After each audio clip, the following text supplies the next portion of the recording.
إن الحمد لله نحمده ونستعينه ونستغفره ونعوذ بالله من شرور أنفسنا ومن سيئات أعمالنا من يهده الله فلا مضل له ومن يضلل فلا هادي له وأشهد أن لا إله إلا الله وحده لا شريك له وأشهد أن محمدا عبده ورسوله يا أيها الذين آمنوا اتقوا الله حق تقاته ولا تموتن إلا وأنتم مسلمون يا أيها الناس اتقوا ربكم الذي خلقكم من نفس واحدة وخلق منها زوجها وبث منهما رجالا كثيرا ونساء واتقوا الله الذي تساءلون به والأرحام إن الله كان عليكم رقيبا يا أيها الذين آمنوا اتقوا الله وقولوا قولا سديدا يصلح لكم أعمالكم ويغفر لكم ذنوبكم ومن يطع الله ورسوله فقد فاز فوزا عظيما أما بعد فإن خير الحديث كتاب الله وخير الهدي هدي محمد صلى الله عليه وسلم وشر الأمور محدثاتها وكل محدثة بدعة وكل بدعة ضلالة وكل ضلالة في النار فأعوذ بالله السميع العليم من الشيطان الرجيم من همزه ونفخه ونفثه بسم الله الرحمن الرحيم وأنكحوا الأيام منكم والصالحين من عبادكم وإمائكم إن يكونوا فقراء يغنيهم الله من فضله والله واسع عليم وقال أيضا ومن آياته أن خلق لكم من أنفسكم أزواجا لتسكنوا إليها وجعل بينكم مودة ورحمة إن في ذلك لآيات لقوم يتفكرون وقال رسول الله صلى الله عليه وآله وسلم إذا خطب إليكم من ترضون دينه وخلقه فزوجوه إلا تفعلوا تكن فتنة في الأرض وفساد عظيم وقال أيضا يا معشر الشباب من استطاع منكم الباءة فليتزوج فإنه أغض للبصر وأحسن للفرج أو كما قال صلی اللہ علیہ وآلہ وسلم۔ ہر قسم کی حمد و ثنا بڑائی اور بزرگی پاکیزگی اللہ رب العالمین کے لیے ہے، جس نے ہماری اور آپ کی پوری کائنات کی تخلیق فرمائی اور ہمیں اور آپ کو اپنی عبادت کے لیے پیدا فرمایا۔ بیش بہا درود و سلام نازل ہو ذات مبارکہ اور مقدسہ پر جو ساری انسانیت کی طرف نبی رحمت بنا کر کے مبعوث فرمائے گئے، جن کا نام اسم گرامی احمد مصطفیٰ محمد مصطفیٰ صلی اللہ علیہ وآلہ وسلم ہے۔ معزز سامعین و حاضرین و ناظرین، چونکہ نکاح کا وقت ہے ہمارے ملکوں میں، گرچہ نکاح کا کوئی خاص موسم نہیں ہوتا، اس کا کوئی خاص وقت نہیں ہوتا، جب انسان کو موقع ملے، آسانی ملے، انسان کو نکاح کرنا چاہیے اور نکاح کے اندر جلدی کرنی چاہیے۔ بھائی صاحب بات مت کیجیے، ٹھیک ہے؟ اگر خطبہ نہیں سننا مسجد سے نکل جائیے۔ کتنی بار میں نے بتایا کہ خطبے کے دوران بات کرنا حرام ہے، یہ جرم ہے، یہ گناہ ہے یہ، لیکن لوگ سمجھتے ہی نہیں، لگتا ہے احسان کرتے ہیں ہمارے اوپر، خطبہ سننے کے لیے آتے ہیں۔ تو اگر نہیں خطبہ سننا ہے تو مت سنا کیجیے، نکل جائیے مسجد سے۔ یہ بڑی بہت ہی خطرناک بات ہے، غلط بات ہے یہ کہ خطبے کے دوران انسان گفتگو کرے۔ جی،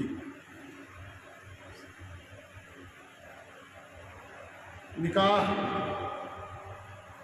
کے تعلق سے انشاءاللہ آج ہماری گفتگو ہوگی، اور میں نے بتایا کہ نکاح کا کوئی خاص وقت نہیں ہوتا، جب انسان کو موقع ملے، مناسب رشتہ مل جائے، اللہ اسے طاقت دے، اس کو فوراً نکاح کر لینا چاہیے، کیونکہ نکاح یہ نسل انسانی کی بقا کا واحد ذریعہ ہے۔ آج جو انسان پیدا ہوتے ہیں حلال طریقے سے، اس کا واحد ذریعہ نکاح کرنا ہے۔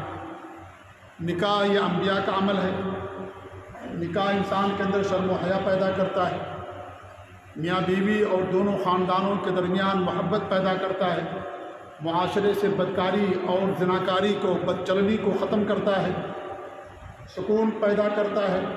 انسان جب شادی کرتا ہے تو اس کو سکون ملتا ہے، بیوی کو مرد سے اور مرد کو بیوی سے سکون ملتا ہے۔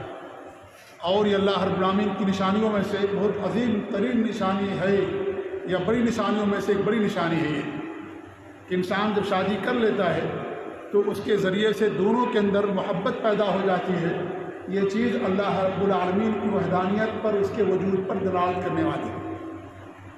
وَمِنْ آيَاتِهِ أَنْ خَلَقَ لَكُم مِّنْ أَنفُسِكُمْ أَزْوَاجًا لِتَسْكُنُوا إِلَيْهَا وَجَعَلَ بَيْنَكُم مَّوَدَّةً وَرَحْمَةً إِنَّ فِي ذَلِكَ لَآيَاتٍ لِقَوْمٍ يَتَفَكَّرُونَ۔ اللہ تعالیٰ فرماتا ہے کہ اللہ کی نشانیوں میں سے یہ کہ اللہ نے تمہیں میں سے تمہاری بیویوں کو پیدا کیا۔ حضرت آدم کی بیوی جو سب کی ماں ہیں، وہ حضرت آدم کی بائیں پسلی سے پیدا کی گئی۔ عورت کی تخلیق اللہ نے مرد سے کی ہے، مرد سے اللہ نے عورت کو پیدا کیا، اور مرد کو اللہ رب العالمین نے بغیر باپ اور بغیر ماں کے پیدا کیا۔ مٹی سے اللہ رب العالمین نے حضرت آدم علیہ السلام کو پیدا کیا۔ تو اللہ فرماتا ہے کہ تمہیں میں سے تمہاری بیویوں کو پیدا کیا گیا، اللہ نے پیدا کیا، لِتَسْكُنُوا إِلَيْهَا، تاکہ تمہیں وہاں جانے کے بعد سکون ملے۔ مرد کو سکون ملتا، عورت کو بھی سکون ملتا۔ وَجَعَلَ بَيْنَكُم مَّوَدَّةً وَرَحْمَةً، اللہ رب العالمین نے تمہارے درمیان مودت اور رحمت رکھ دی ہے۔ آپ دیکھیں، شادی سے پہلے انجان کوئی کسی کو نہیں جانتا، لیکن شادی ہونے کے بعد دونوں کے درمیان اٹوٹ محبت پیدا ہو جاتی ہے۔ عورت پورے خاندان کو چھوڑ کر کے آتی ہے اور اپنے شوہر کے ساتھ رہتی ہے، اور شوہر کے اندر بھی اللہ رب العالمین اس عورت کی محبت کو ڈال دیتا ہے۔ یہ اللہ تعالیٰ کی نشانیوں میں سے ایک عظیم نشانی ہے، اور یہ صرف مسلمانوں کے ساتھ نہیں بلکہ پوری دنیا والوں کے ساتھ۔ کوئی بھی دھرم کا ماننے والا ہو، جب وہ نکاح کے رشتے سے جڑتے ہیں، اللہ تعالیٰ میاں بیوی کے درمیان محبت کو، مودت کو پیدا کر دیتا ہے۔ یہ صرف مسلمانوں کی خصوصیت نہیں ہے، کیونکہ اللہ تعالیٰ سب کا رب ہے، پوری دنیا کا خالق ہے، پوری دنیا کا مالک ہے وہ، اس لیے یہ چیز ہر ایک کے اندر پیدا ہوتی ہے۔ تو یہ محبت پیدا کرتا ہے نکاح، سکون پیدا کرتا ہے، اس کے لیے انسان کو سکون ملتا ہے۔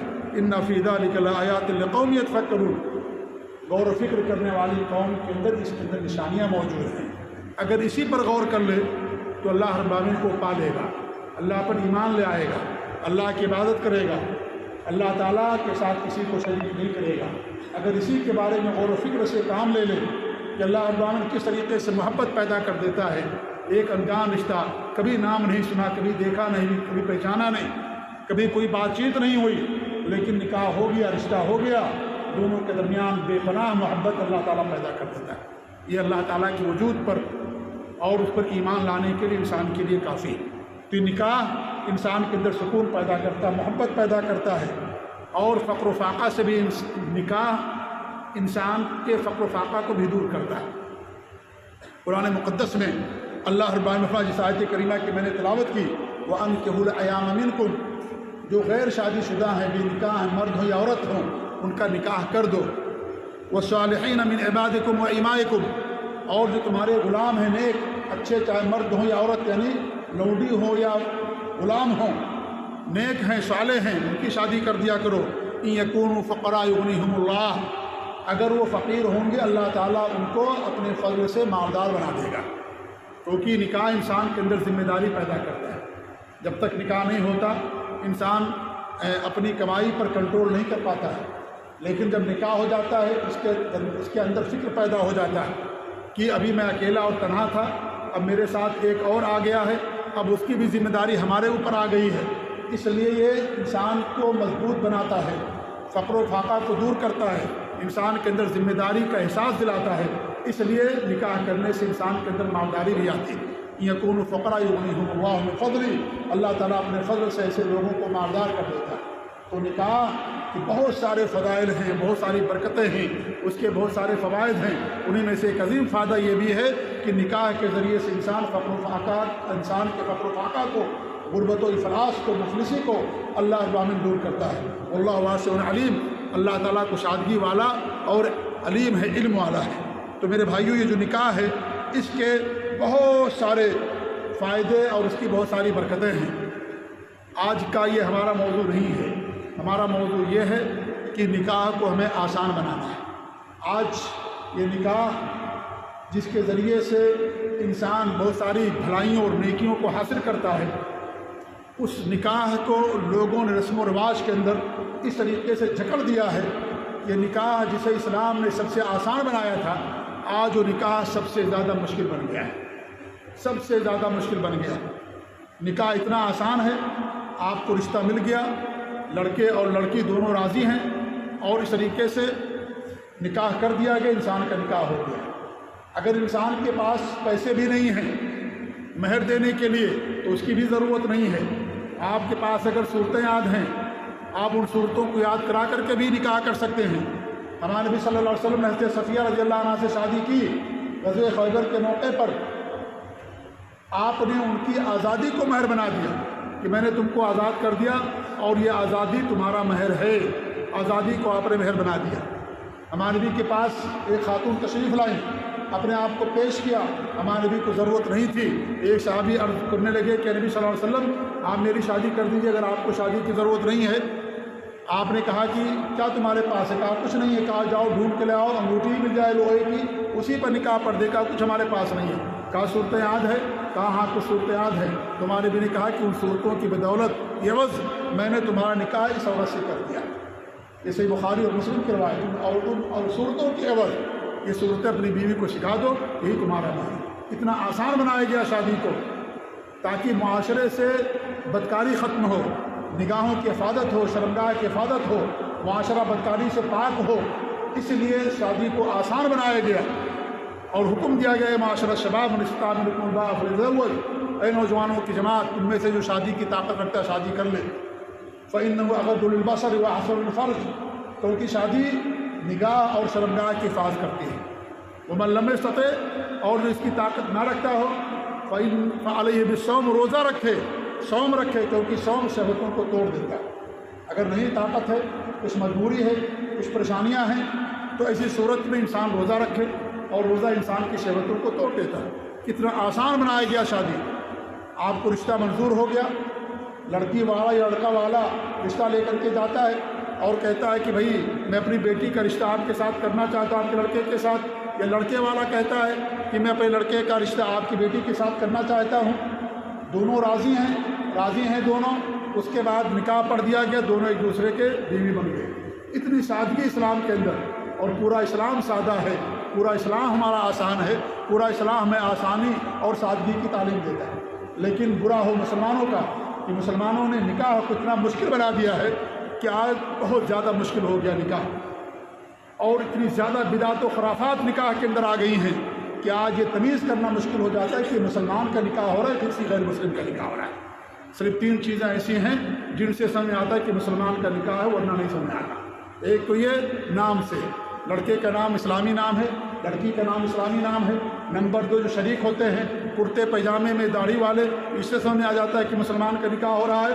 نمبر 3 جو خطبہ مسنونہ ہوتا ہے، خطبہ نکاح پڑھا جاتا ہے، خطبۃ الحاجہ، جسے ہر جمعہ کے اندر ہم آپ کے سامنے پڑھتے ہیں۔ اس خطبہ کو پڑھنا ضروری نہیں ہے، یہ مسنون ہے۔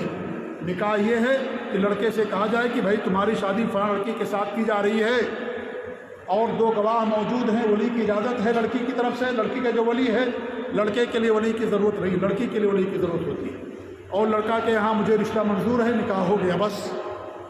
یہ جو خطبہ مسنونہ پڑھا جاتا ہے، اس کا پڑھنا ضروری نہیں ہے انسان کے لیے، سنت ہے، یہ مستحب ہے۔ یہ اگر پڑھ دیں گے الحمدللہ، نہیں پڑھتے ہیں اس سے انسان کا نکاح ہو جاتا ہے۔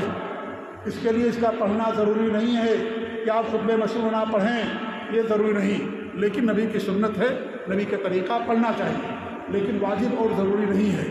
تو نکاح کتنا آسان، 2 گواہ موجود ہیں، اعلان کر دیا گیا کہ نکاح ہونے والا ہے، اور اس کے بعد ولی کی اجازت لڑکی کے لیے، کیونکہ بغیر ولی کی اجازت سے اگر لڑکی کا نکاح ہوتا ہے تو ہمارے بھی نکاح نکاح باطل ہے، نکاح باطل ہے، نکاح باطل ہے۔ بغیر ولی کے نکاح نہیں ہوتا ہے، ولی ضروری ہے لڑکی کی شادی کے لیے۔ 2 گواہ موجود ہیں، قاضی نے کہا یا کسی نے کہا، باپ خود اپنے بیٹے کا نکاح پڑھا سکتا ہے، بیٹی خود اپنی بیٹی کا نکاح پڑھا سکتا ہے۔ وہ کہے کہ میں نے اپنی بیٹی تمہیں دی ہے، یہ اتنا مہر ہے، مہر کا بیان کرنا بھی ضروری نہیں ہے، مہر بعد میں بھی کیا جا سکتا ہے۔ اگر مہر نہیں رکھا گیا تو مہر مثل ہوگا، یعنی اس کے خاندان میں جو ایک مہر ہے اس کے لحاظ سے وہ مہر دے دے گا۔ مہر انسان اسی وقت دے دے بہتر ہے، مہر انسان بعد میں بھی دے سکتا ہے۔ اتنا آسان بنایا گیا ہے شادی کو کہ مہر ابھی آپ کے پاس ہے، آپ بعد میں دے دیجئے، لیکن دینا ضروری ہے۔ اللہ کے رسول کی حدیث، اگر کوئی آدمی شادی کرتا ہے اور اس نے مہر جتنا رکھنا چاہا رکھا، لیکن اس کے دل کے اندر ہے کہ وہ مہر اپنی بیوی کو نہیں دے گا، قیامت کے دن اللہ رب العالمین کے سامنے زانی کی حیثیت سے آئے گا۔ صحیح ترغیب اور ترہیب کی حدیث، امام البانی رحمۃ اللہ نے اس کو حسن یا صحیح قرار دیا، صحیح ترغیب کے اندر اس حدیث کو بیان کیا۔ اس کی نیت ہے کہ مہر نہیں دے گا، وہ قیامت کے دن وہ زانی کی حیثیت سے اللہ کے روبرو حاضر ہوگا، کیونکہ اسی مہر کی بدولت اس عورت کی شرمگاہ آپ کے لیے حلال کی جاتی ہے، اور وہ جو ہے آپ کے لیے اسے رشتہ جائز تعلقات قائم کرنا آپ کے لیے حلال ہوتا ہے۔ لہذا شادی بہت آسان ہے میرے بھائیوں، لیکن آج بہت مشکل بنا دیا گیا، اسے بہت مہنگی اسے بنا دیا گیا ہمارے معاشرے کے اندر۔ اتنے رسم و رواج، شادی کا پیغام دینے سے لے کر کے مگنی کی رسم، مہندی اٹن کی رسم، اور دلہے کو سجانا، اور بارات، اور اس طریقے سے اس کو صحرا پہنانا، اور بارات لے کر کے جانا، جہیز کا مطالبہ کرنا، جہیز کا مطالبہ کیا جاتا ہے، باقاعدہ لڑکوں کو بیچا جاتا ہے ہمارے معاشرے کے اندر۔ لڑکا BA سے پڑھا لکھا انجینئر ہے، لاکھوں لاکھ روپئے اس کی قیمت لگائی جاتی ہے، جو زیادہ دیتا ہے اس کو بیچ دیا جاتا ہے۔ جیسے جانور قربانی کا بکرا آپ خریدنے جاتے ہیں، جو زیادہ بکرے کی قیمت دیتا ہے، آدمی بکرے والا اس کو اس کے ہاتھ سے بیچ دیتا ہے۔ آج یہ صورتحال ہو گئی ہے، جو زیادہ دے گا جہیز، نہ خاندان دیکھا جاتا ہے، نہ دینداری دیکھی جاتی ہے، نہ توحید اور سنت دیکھی جاتی ہے، کچھ نہیں دیکھا جاتا، صرف یہ دیکھا جاتا ہے کہ یہ مالدار ہے، وہ کتنا زیادہ ہمارے بیٹے کو وہ جہیز دے گا۔ یہ جو جو ہندوانہ رسم ہے، اس رسم کو آج مسلمانوں نے اپنا لیا ہے۔ باقاعدہ لڑکے بیچے جاتے ہیں میرے بھائیوں۔ لڑکا اگر کامیاب ہے، پڑھا لکھا ہے، برسر روزگار ہے، لاکھوں میں اس کی قیمت ہوتی ہے۔ کتنے بے غیرت لوگ ہیں وہ لوگ، کتنا بے غیرت ہے مرد وہ دلہا جو اپنے آپ کو بیچ دیتا، اپنے ماں باپ کو اس سے منع نہیں کرتا۔ یہ بے غیرتی ہے میرے بھائیوں۔ یہ تو زمانے جاہلیت کے اندر بھی نہیں تھا، یہ زمانے جاہلیت کے اندر بھی نہیں تھا یہ رسم۔ زمانے جاہلیت کے اندر بہت ساری چیزیں اسلام کے اندر برقرار رکھی گئیں، لیکن یہ چیز زمانے جاہلیت کے اندر ہی بھی نہیں تھی۔ کوئی بھی لڑکا شادی کرنے کے لیے پیسہ نہیں لیتا تھا زمانے جاہلیت کے اندر، بلکہ الٹا لڑکیوں کو پیسہ دیا جاتا تھا، وہ دیتا تھا۔ اور عقل بھی یہی کہتی ہے، انسان کا دماغ بھی یہی کہتا ہے۔ ایک باپ اپنی بیٹی کو پالتا ہے، 25 سال 20 سال 18 سال کی ہو جاتی ہے، اسے پڑھاتا لکھاتا ہے، اب وہ اس کو دیتا ہے اپنے کہ اس کا نکاح کرتا ہے، تو ہونا تو یہی چاہیے کہ جو نکاح پر خرچ ہو، سارا خرچ آدمی برداشت کرے، لڑکا برداشت کرے، کیونکہ لڑکا اس سے فائدہ اٹھائے گا۔ اب اس کے گھر جائے گی، اس کی خدمت کرے گی، اس کے لیے اس کے لڑکوں کی ماں بنے گی، وہ اس سے فائدہ اٹھائے گا۔ عقل یہ کہتی ہے لڑکا والا دے لڑکی والے کو، لیکن ہمارے یہاں الٹا ہوتا ہے، لڑکا والا باقاعدہ مطالبہ کرتا ہے، لاکھوں لاکھوں روپئے دیے جاتے ہیں میرے بھائی جہیز کے اندر۔ اور حد تو یہ ہو گئی کہ انسان معاشرے کے لیے اپنے آپ کو، اگر اس کے پاس پیسے نہیں، لوگوں سے بھیک مانگتا ہے، لوگوں کے سامنے ہاتھ پھیلاتا ہے، چندہ کرتا جا کر کے مسجدوں میں لوگوں سے کہتا ہے بیٹی کی شادی کرنا ہے، ہمیں پیسے دے دو۔ وہ بھی بڑے شان و شوکت کے ساتھ، بڑے طلاق انداز میں بھی اپنی بیٹی کی شادی کرتا ہے، نعوذ باللہ۔ یہ صورتحال آج پیدا ہو گئی ہے۔ بارات 1000 500 لوگ باراتی جاتے، نعوذ باللہ، سب حرام ہے شریعت کے اندر اس طریقے سے کرنا، یہ قطعاً ایسا کرنا جائز نہیں ہے۔ ابھی ایک شادی ہوئی، سننے میں آیا، یہ تو معمولی سی بات ہے، لیکن چونکہ ابھی حال فی الحال میں ہوئی کہ تقریباً 400 لوگ بارات کے اندر گئے، اور اس میں 70 سے 80 گاڑیاں گئی۔ کون سی گاڑیاں؟ کاریں گئی، اور کئی بسیں گئی اس کے اندر، اور کئی طرح کے پکوان، 40 سے 50 قسم کے پکوان بنا کر کے رکھا، اور ہر باراتی کو، ہر شخص کو اس نے تحفے بھی دیا، لوگ سب کو خوشبو دیا، رومال دیا، اور پتہ نہیں کیا کیا ہر ایک کو دیا اس نے۔ اور جو اس کا دلہا، جو اس کا داماد بننے والا ہے، اس کو مہنگی گاڑی بھی اس نے خرید کر کے دیا۔ یہ صورتحال ہے۔ پتہ یہ چلا کہ جب بچی پیدا ہوئی تھی تو اس نے کچھ لاکھ روپے جا کر کے بچی کے نام پر جمع کر دیا تھا۔ بچی 22 سال کی ہو گئی، وہ پیسہ تقریباً اس کے پاس 25-30 لاکھ روپیہ ہو گیا، اور یہ بھی اس کو لا کے اس پیسے کو استعمال کیا۔ یہ بھی حرام ہے کہ آپ بچے کی شادی کے لیے یا بچی کی شادی کے لیے پیسہ فکس ڈپازٹ کر دینا، یہ سود اور حرام ہے۔ یہ نکاح جیسا مقدس عمل، اس کو سود اور اس طریقے سے کیا جاتا ہے۔ آج یہ صورتحال ہوگی میرے بھائی، لاکھوں نہیں بلکہ کروڑوں روپے انسان صرف کرتا شادی کے اندر۔ جس شادی کے اندر پیسے کی ضرورت نہیں ہے، جس شادی کے اندر کوئی زیادہ جھمیلا کرنے کی، کچھ کرنے کی ضرورت نہیں، سادگی کے ساتھ کرنے کی ضرورت ہے، آج وہ شادی میرے بھائیوں کس قدر مشکل بن گئی ہے، کس قدر لوگ پیسہ اس کے اندر خرچ کرتے ہیں۔ اللہ کے رسول صلی اللہ علیہ وسلم کی حدیث ہے، 3 قسم کے ایسے لوگ ہیں جو اللہ تعالیٰ کے نزدیک سب سے زیادہ مبغوض ہیں، وہ ملحد فی الحرم، حرم کے اندر الحاد کرنے والا، حرم کے اندر گناہ کرنے والا، نافرمانی کرنے والا، کیونکہ حرم کے اندر اگر نیکیوں کے اندر اضافہ ہوتا ہے تو گناہ کرنے سے گناہوں کے اندر بھی زیادہ اضافہ ہوتا ہے، زیادہ انسان گناہ ملتا ہے۔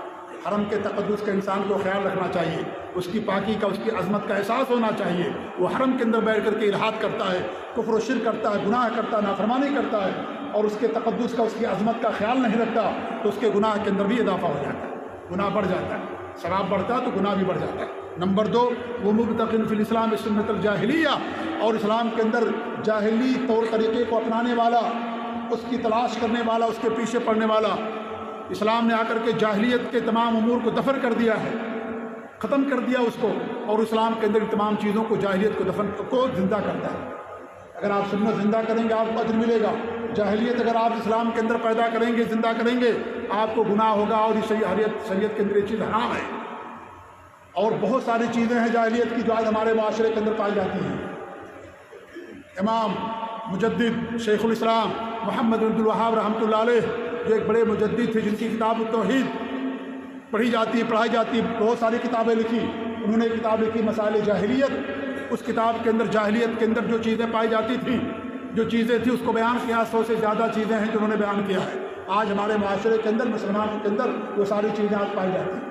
تو جاہلیت کے رسم و رواج کو، جاہلیت کی چیزوں کو اسلام کے اندر زندہ کرنے والا ایسے آدمی کو بھی اللہ تعالیٰ کی نظر میں ایسا آدمی مقبول ہوتا ہے، اللہ تعالیٰ اس سے بغض اور نفرت رکھتا ہے ایسے آدمی۔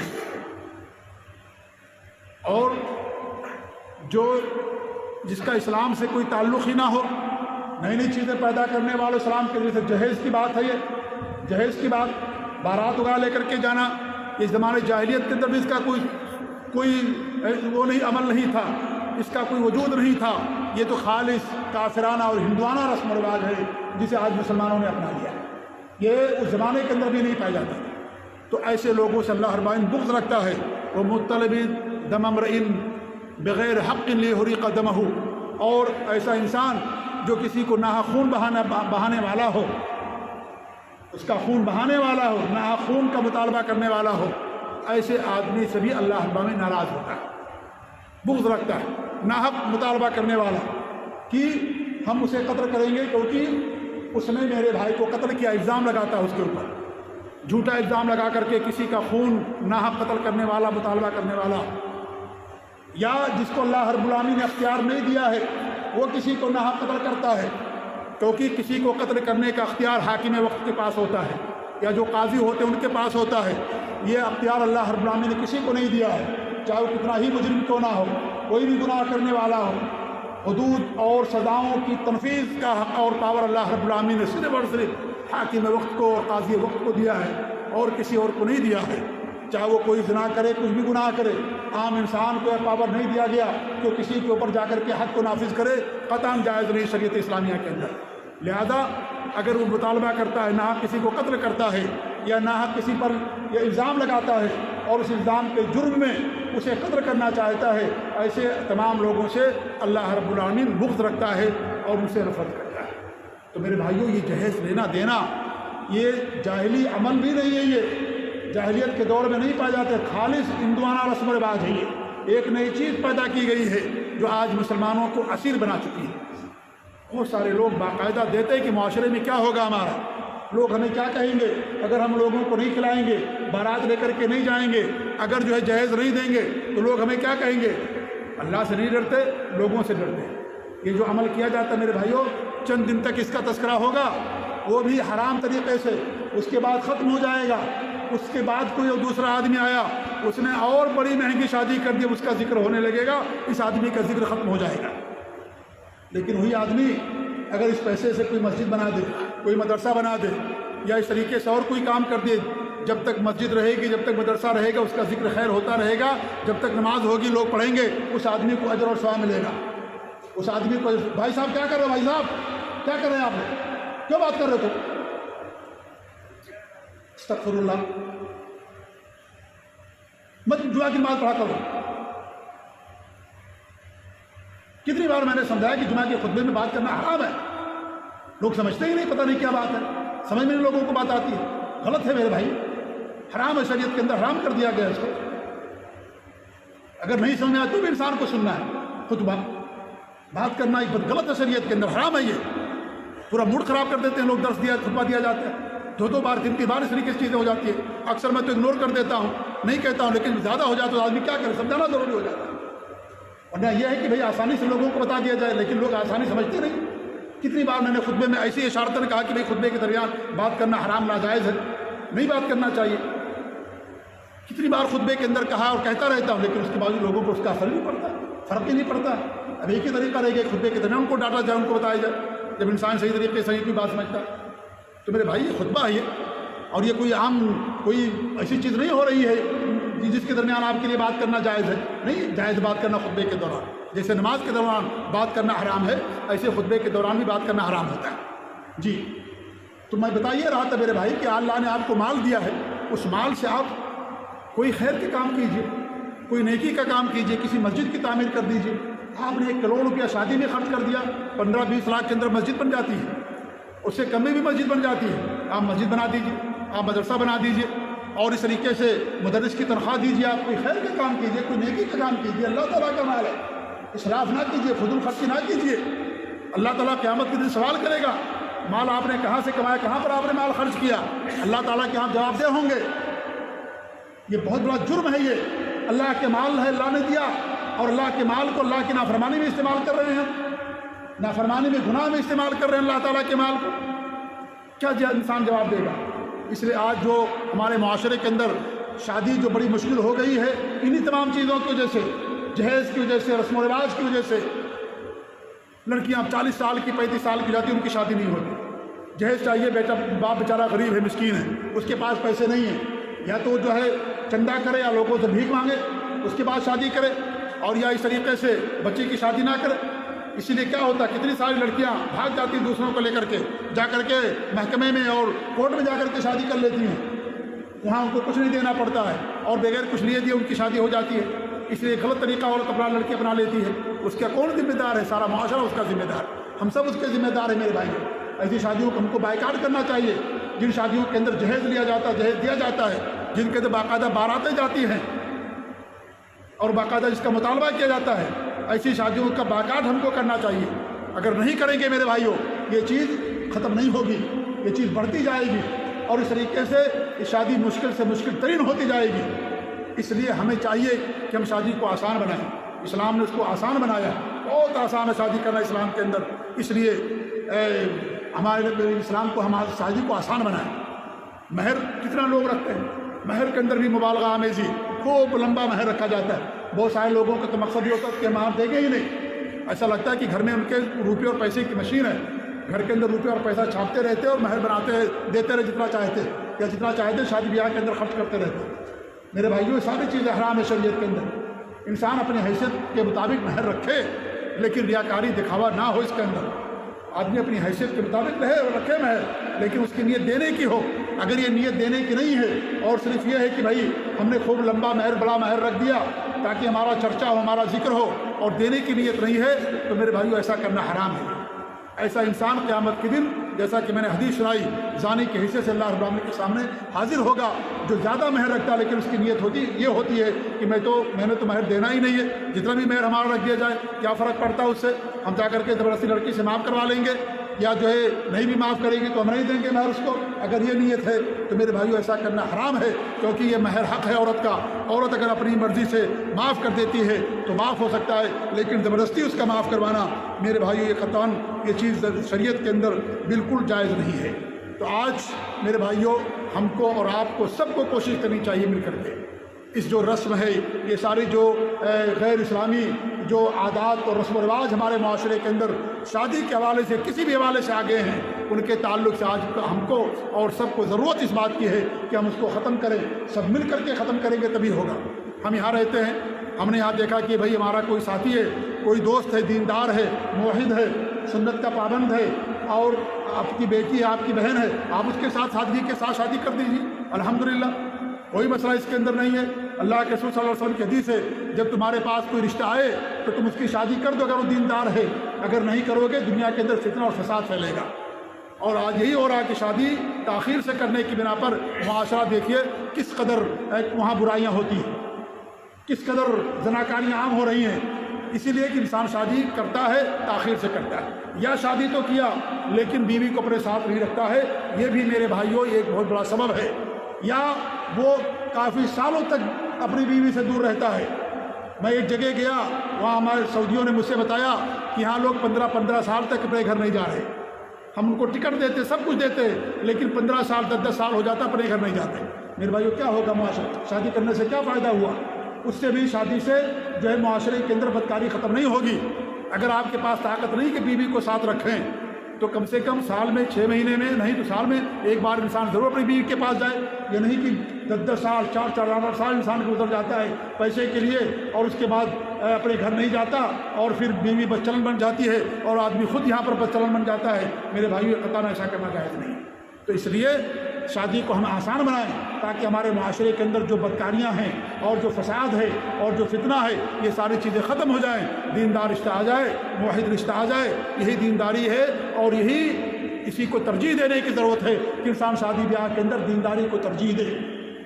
دینداری کو ترجیح دے۔ اللہ کے رسول کے حدیث 4 چیزوں کی بنا پر شادی کی جاتی ہے۔ ایک تو اس کے مال، اس کی خوبصورتی، حسب و نسب اور دینداری۔ آپ نے کہا کہ دینداری کو ترجیح دو کیونکہ مال بھی ختم ہو سکتا ہے، خوبصورتی بھی اس کی ایک عمر ہوتی ہے۔ لڑکی بوڑھی ہو گئی، دلہن بوڑھی ہوگی، خوبصورتی ختم ہو جائے گی، لیکن دینداری میرے بھائی کبھی ختم نہیں ہوگی۔ دینداری انسان کے ساتھ ہمیشہ رہے گی۔ اس لیے جو دیندار ہیں وہ ہمیشہ معمول رہتے، محفوظ رہتے ہیں۔ لیکن خوبصورتی ہے لیکن دینداری نہیں ہے، اس خوبصورتی کا کوئی فائدہ نہیں ہوتا ہے۔ انسان ہمیشہ شک اور شبہے کے اندر مبتلا رہتا ہے۔ اس لیے ہمیشہ انسان کو دینداری کو ترجیح دینی چاہیے، اور دینداری میں سب سے اہم چیز توحید ہے۔ توحید سے بڑی کوئی دینداری نہیں ہے، توحید سے بڑا کوئی تقویٰ نہیں، توحید سے بڑا کوئی نیکی نہیں، توحید سے بڑا کوئی معروف نہیں، توحید سے بڑی کوئی عبادت نہیں۔ اس لیے ہمیشہ دیندار کے اندر موحد رشتے کو ترجیح دیجیے، کیونکہ جب اگر موحد ہوگا تو میرے بھائیو پوری اولاد موحد ہوگی، اللہ تعالیٰ کے ساتھ کبھی شرک نہیں کرے گا، اللہ تعالیٰ کی خالص عبادت کرے گا۔ اس لیے شرک سے اپنے آپ کو بھی محفوظ رکھے گی وہ لڑکی، اور وہ عورت اور بچہ جو اس سے پیدا ہوں گے ان کو بھی اس سے محفوظ رکھے گی، کیونکہ سب سے بڑا گناہ اگر کوئی ہے اس دنیا کے اندر اللہ تعالیٰ کے ساتھ شرک کرنا ہے۔ تو میرے بھائیوں ہم شادی کو آسان بنائیں اور شادی کے اندر پیسہ زیادہ نہ خرچ کریں، جو بہت زیادہ ضروری ہو اس کو انسان کرے۔ کچھ لوگ آ گیا آپ کے گھر پر، آپ ان کو کھانا کھلا دیا، کوئی مسئلہ نہیں، دور کا رشتہ ہے، 4 5 10 لوگ آپ کے پاس آ گئے یا چند لوگ 2 4 لوگ اور شادی کے لیے آپ ان کو کھانا کھلا دیا، کوئی مسئلہ نہیں، دور سے آئے ہیں، مہمان ہیں، لیکن اس کے لیے بارات ہزاروں اور 500 300 400 کی تعداد میں بارات لے کر کے جانا، یہ ساری چیزیں میرے بھائیوں شریعت کے اندر حرام ہے، اسراف اور فضول خرچی ہے۔ اللہ تعالیٰ دعا کہ اللہ رب العالمین ہمیں شادی کو آسان بنانے کی توفیق دے، اللہ ہماری حفاظت کرے، ہماری عزتوں کی حفاظت کرے، ہماری بہن بیٹیوں کے اللہ رب العالمین حفاظت کرے، اللہ تعالیٰ ہم سب کو دین پر قائم رکھے، آمین۔ بارک اللہ علی ولکم فی القرآن العظیم ونفعني وإياكم بالآيات والذكر الحكيم إنه تعالى جواد كريم ملك بر رؤوف رحيم۔